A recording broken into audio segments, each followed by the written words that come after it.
네, 꽉 닫힌 블라인드 뒤에서 시장은 조용히 움직이고 있습니다. 겉으론 보이지 않지만 그 안에는 내일의 흐름이 숨어 있는데요. 살짝 블라인드를 열면 감춰졌던 힌트들이 하나씩 나타납니다. 조용히 들여다보면 보이는 것들, 블라인드 속 내일장, 이제 그 숨겨진 이야기를 시작합니다. 블라인드 뷰 오늘 함께할 분들 소개합니다. 보넥스 투자자문 나현진 대표, 체크스탁 소재민 대표 함께하겠습니다. 어서 오세요. 네, 자 오늘 나현진 대표님은 함께 또 하게 됐습니다. 네, 안녕하십니까? 네, 안녕하십니까. 자, 오늘 인사이트, 많은 인사이트 전달해 주시면 너무너무 좋을 것 같습니다. 기대가 큽니다. 자, 그럼 바로 이제 나현진 대표의 전략으로 넘어가 보도록 하겠습니다. 저희가 종목 블라인드를 먼저 공개하거든요.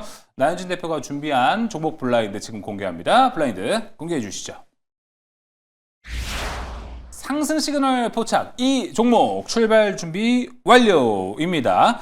자, 이 종목은 과연 저희가 이제 스무고개 하는 방식으로 좀 넘어갑니다. 초반에는. 네. 어느 섹터에 있는지 좀 힌트를 주실 수 있으신가요? 네, 파라다이스 관광, 호텔, 카지노 관련한 업종으로 볼 수 있고요. 네. 네, 파라다이스. 예. 오늘 첫 방송이시라 네. 저희가 좀 봐드려야 될 것 같습니다. 벌써부터 나왔는데요. 네, 파라다이스라고 이야기를 해주셨어요. 5글자.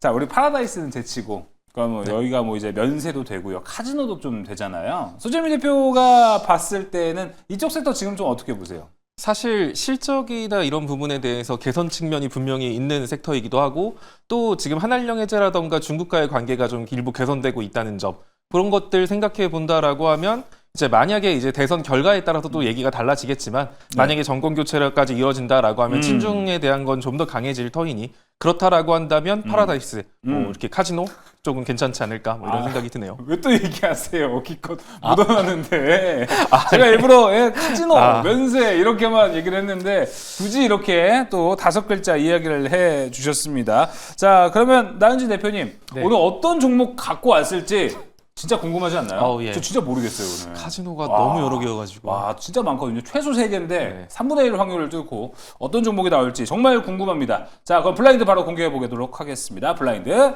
오픈!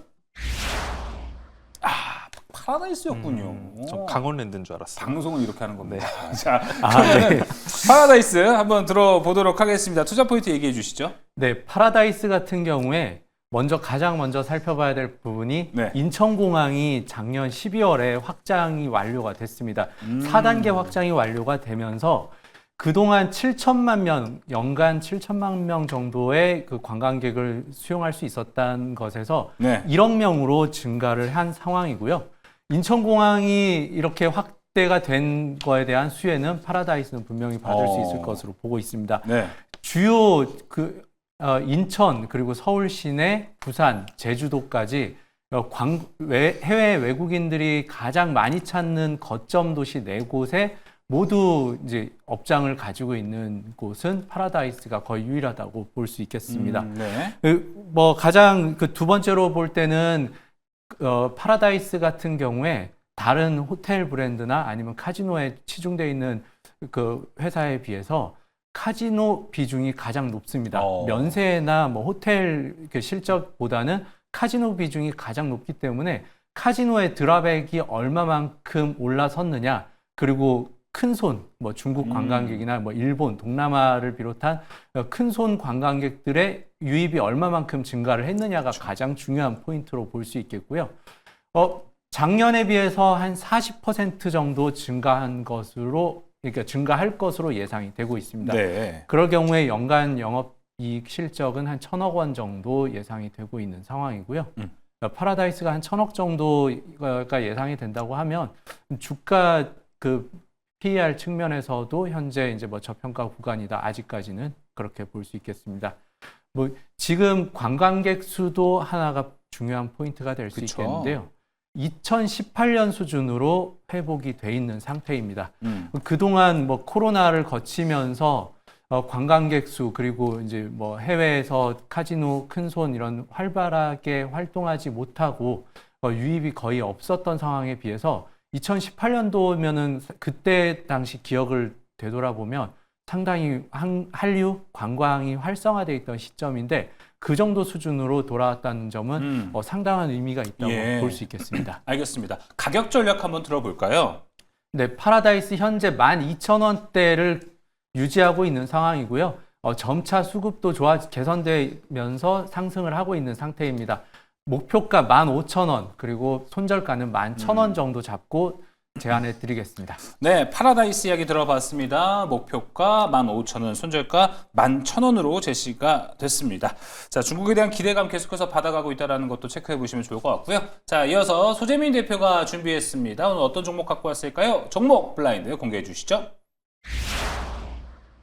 자, 핵심 이슈 수혜주 이 종목 중장기 상승 기대 뭔가 핵심 이슈도 있다라고 하면 지금 시장에서도 뭔가 트렌디할 것 같기도 하고 이 흐름만 잘 잡으면은 단기 말고도 좀 오래오래 투자할 만한 종목이 될 것 같은데 자 어느 섹터에 있습니까? 자율주행 쪽에 있습니다. 자율주행. 근데 자율주행이 지금 핵심 이슈라고 볼 수 있어요? 사실 자율주행 하나만 놓고 보면은 기술주 안에서도 약간 후순위 쪽에 속하긴 하거든요. 그쵸. 순환매에서. 종목들이 작아요 또. 그렇죠. 그런데 보통 자율주행이 힘을 보이기 위해서는 미국의 어떠한 기업이 먼저 우선적으로 그쵸. 상승 추세를 만들어야 되겠죠. 테슬라가 만들어야죠. 그렇죠. 그런데 그 테슬라가 현재 박스권 상단으로서 이제 추세를 전환하려는 움직임이 나오고 있거든요. 그렇다라고 하면 테슬라의 주가 상승에 힘입어서 자율주행 섹터 안에서도 순환매가 형성될 수 있을 거고요.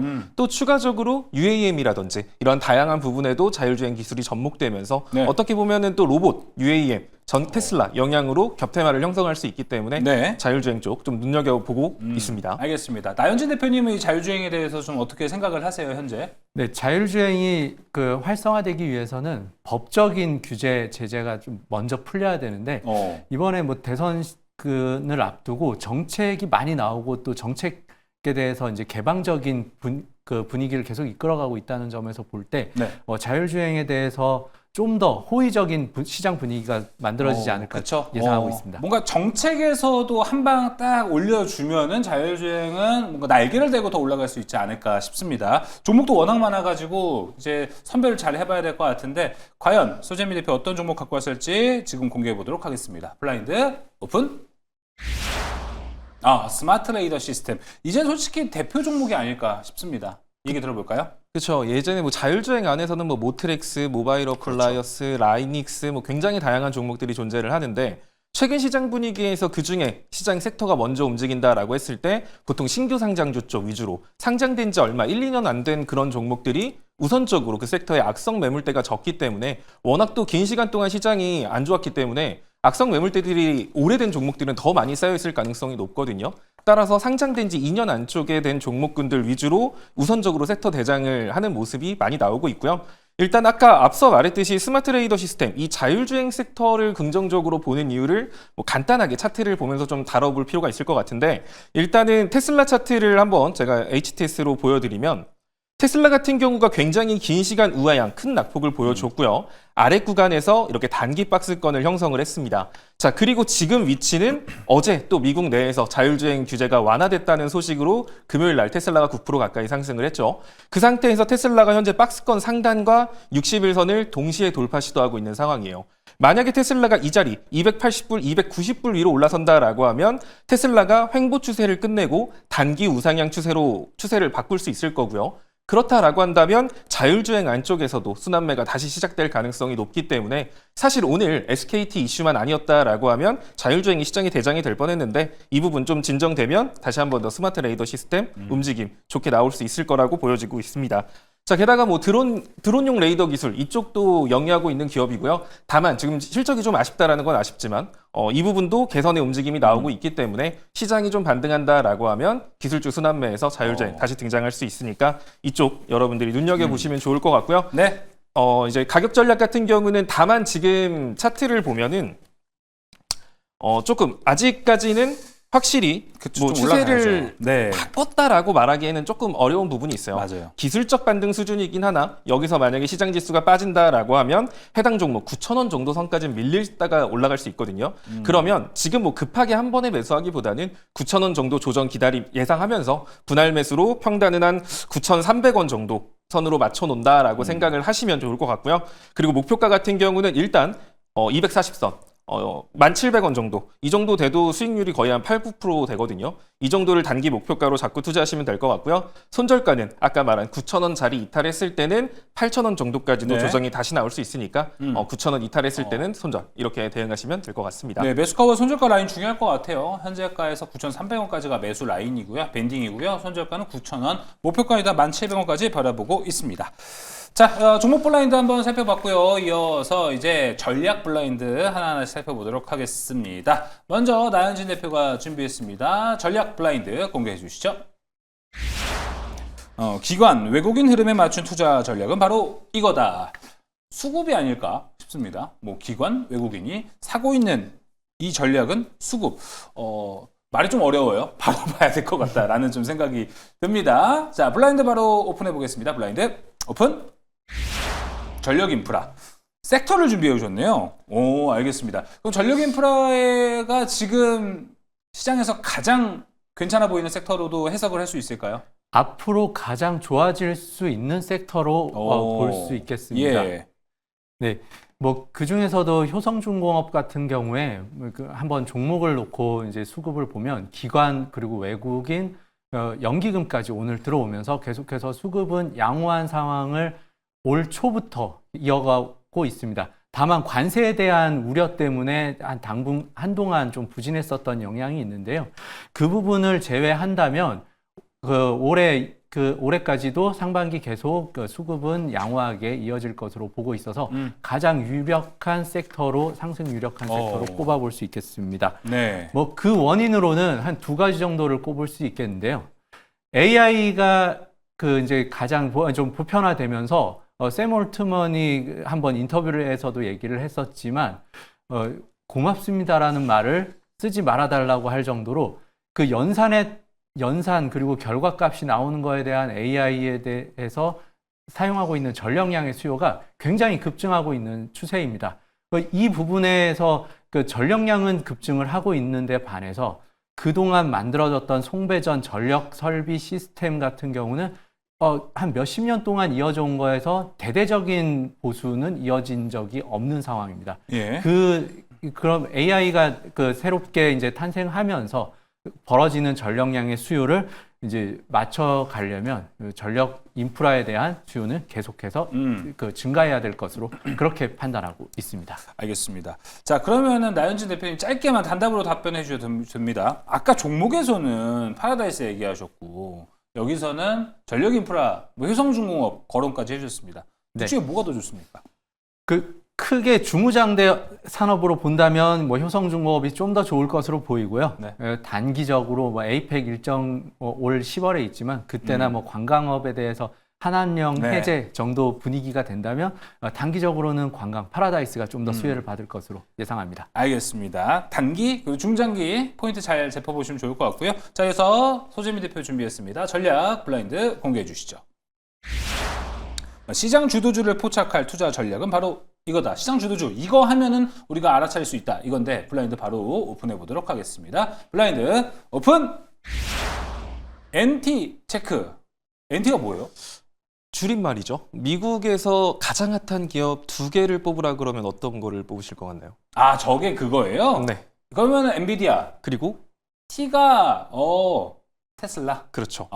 자, 결국에는 엔비디아랑 테슬라, 지금 엔비디아 같은 경우는 우하향 추세를 아직까지 이어오고 있거든요. 최근에 반등에 성공하긴 했어도 우하향 추세 자체를 벗어나고 있지 못한 모습입니다. 테슬라 같은 경우도 지금 횡보 추세긴 하나 횡보 추세 상단인 박스권 상단을 돌파한 건 아니죠. 결국 나스닥 지수가 본격적으로 제대로 반등이 나오고 그로 인해서 국내 증시까지 훈풍이 이어진다라고 한다면 엔비디아 혹은 테슬라의 추세가 바뀌는 그러한 모습이 먼저 나와야 국내 증시뿐만 아니라 글로벌 증시가 나아진다라고 볼 수 있을 겁니다. 자, 엔비디아의 차트를 좀 간단하게 체크를 해보면 그래서 엔비디아 같은 경우도 이 우하향 추세를 벗어날 수 있는 포인트는 115불 위라고 보여지거든요. 그래서 115불 위, 대략적으로 한 117불 정도 위로 올라간다라고 하면 엔비디아가 우하향 추세선을 돌파하고 횡보 또는 우상향으로 추세를 바꿀 수 있겠죠. 그리고 테슬라는 앞서 말했듯이 290불 정도를 체크해 드렸는데 만약에 엔비디아가 먼저 우상향 추세로 들어간다? 그렇다라고 한다면 엔비디아를 주축으로 한 반도체 섹터의 순환매가 우선적으로 나올 수 있을 거고요. 반대로 테슬라 쪽이 먼저 박스권 상단을 돌파하면서 추세를 가다듬는다? 그렇다면 2차 전지, 자율주행, 로봇, 우주항공과 같은 테슬라에서 파생되는 섹터들이 우선적으로 시장에 움직일 수 있거든요. 일단은 국내 증시 같은 경우를 봐도 현재까지는 마땅한 주도 섹터라가 존재한다라고 보기에는 조금 어렵고 투심으로 움직이는 종목들, 돌발 이슈로 움직이는 종목들만 존재를 해서 지금 이런 종목을 여러분들이 추격 매수하기보다는 이렇게 엔비디아나 테슬라의 주가 위치를 확인을 하고 먼저 돌파하는 쪽, 이쪽 기준으로 여러분들이 주도 섹터가 형성될 것이라는 생각으로 매매를 하신다라고 하시면 좀 더 주도 섹터 놓치지 않고 초입부에 잡아보실 수 있을 거라고 생각을 하고 있습니다. 알겠습니다. 여러분 N이 엔비디아였고요. T가 테슬라였다고 합니다. 아셨나요?